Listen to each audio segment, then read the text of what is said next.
AI is transforming customer service. It's real and it works. And with Fin, we've built the #1 AI agent for customer service. We're seeing lots of cases where it's solving up to 90% of real queries for real businesses. This includes the real-world complex stuff like issuing a refund or cancelling an order. And we also see it when Fin goes up against competitors. It's top of all the performance benchmarks, top of the G2 leaderboard, and if you're not happy, we'll refund you up to $1 million, which I think says it all. Check it out for yourself at fin.ai. Bonjour, ici Patrick Pierrat, éditeur d'InfoBref. Voici l'essentiel des nouvelles en ce lundi 16 février. Charles Milliard est le nouveau chef du Parti libéral du Québec. Il a été déclaré élu vendredi à l'issue de la période de mise en candidature de la course à la chefferie du PLQ. Sa candidature est la seule qui a été jugée recevable.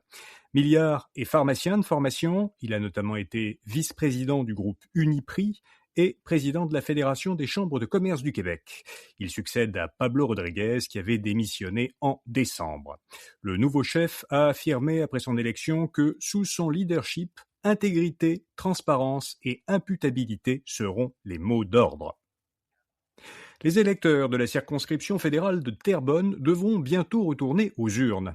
À la suite d'un dépouillement judiciaire l'an dernier dans Terrebonne, la candidate libérale Tatiana Auguste avait été déclarée gagnante avec une seule voix d'avance sur la candidate bloquiste. Nathalie Sinclair-Desgagnés, la députée bloquiste sortante et donc perdante, avait saisi la justice pour tenter de faire annuler le scrutin. Eh bien, en fin de compte, au bout du processus judiciaire, la Cour suprême vient de lui donner gain de cause. Tatiana Auguste perd son siège de députée. Les libéraux se retrouvent donc désormais à 4 sièges de la majorité à la Chambre des communes et une nouvelle élection fédérale devra avoir lieu dans Terrebonne dans les 6 prochains mois.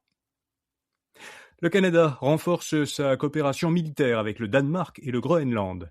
Le ministre fédéral de la Défense, David McGuinty, a signé, lors de la conférence de Munich sur la sécurité, un protocole d'entente avec ses homologues du Danemark et des îles Féroé et du Groenland. Les îles Féroé et le Groenland sont 2 territoires autonomes qui font partie du Danemark. Cet accord vise à renforcer la coopération des 2 pays et des 2 territoires en matière de défense. David McGuinty a affirmé que le Canada est un pays arctique et qu'il défendra le Nord. Il soutient que l'accord renforce les efforts de dissuasion collective et la capacité à collaborer avec les alliés de l'OTAN dans le Grand Nord.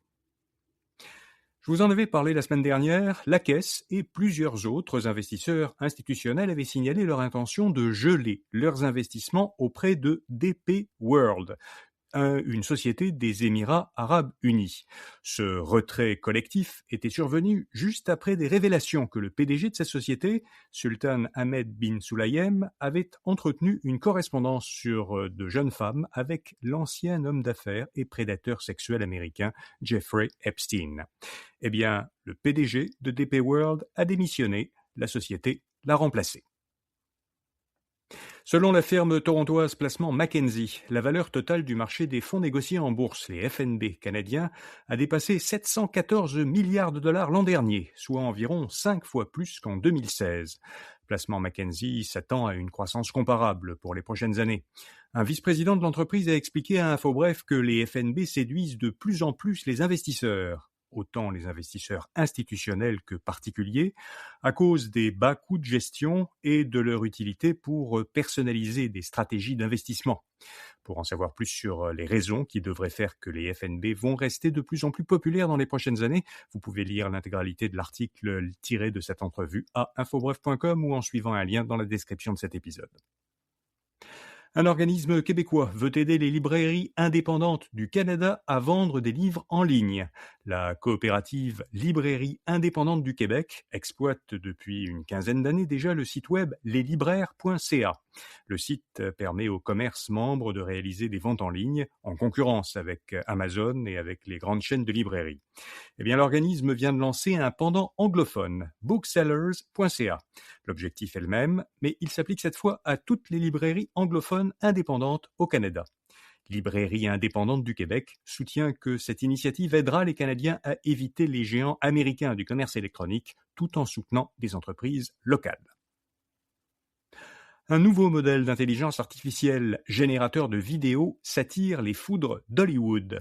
Seedance 2.0 est un modèle d'IA qui crée des vidéos hyper réalistes à partir de textes et d'images. Il a été développé par l'entreprise d'origine chinoise ByteDance. ByteDance, c'est la société qui exploite TikTok à travers le monde, sauf aux États-Unis. Et ce modèle surpasserait, selon certains experts, les générateurs de vidéos d'OpenAI et de Google. Il s'est fait remarquer dans les derniers jours par une vidéo IA qui montrait un combat entre Brad Pitt et Tom Cruise. Combat qui n'a jamais eu lieu, mais qui a été donc designé par l'IA. D'abord testé dans des applications chinoises, l'outil devrait prochainement être disponible dans CapCut, une application qui est très populaire pour faire du montage vidéo, notamment pour des vidéos à poster ensuite sur TikTok. Disney et les grands studios hollywoodiens se sont rebiffés, ils accusent déjà ByteDance de violation massive de droits d'auteur. Disney a même envoyé une mise en demeure à ByteDance. Et puis le Canada a décroché sa première médaille d'or aux Jeux de Milan-Cortina. Michael Kingsbury a remporté l'or à l'épreuve de bosse en duel, en ski acrobatique. Il s'agit de la 5e médaille olympique de sa carrière et c'est sa 2e médaille à Milan-Cortina. C'était la toute première épreuve de bosse en duel aux Jeux Olympiques. De son côté, Laurent Dubreuil a remporté le bronze aux 500 mètres en patinage de vitesse. Le Québécois avait déjà ramené une médaille d'argent de Pékin en 2022. Le Canada compte désormais 9 médailles, 1 d'or, 3 d'argent et 5 de bronze. Voilà, vous savez l'essentiel. Bonne journée et à demain matin. If your team isn't using ClickUp, you're wasting time, and data proves it. 61% of knowledge workers manage work more than doing it, switching apps 1,000 times a day. That's work sprawl and costs millions. ClickUp replaces 20 apps with Convergence, uniting projects, docs, and chats, while AI super agents handle the busy work. Join 4 million teams using ClickUp to finish work 30% faster. Try it free and get 15% off AI upgrades at clickup.com/podcast. That's CLICKUP.com/podcast.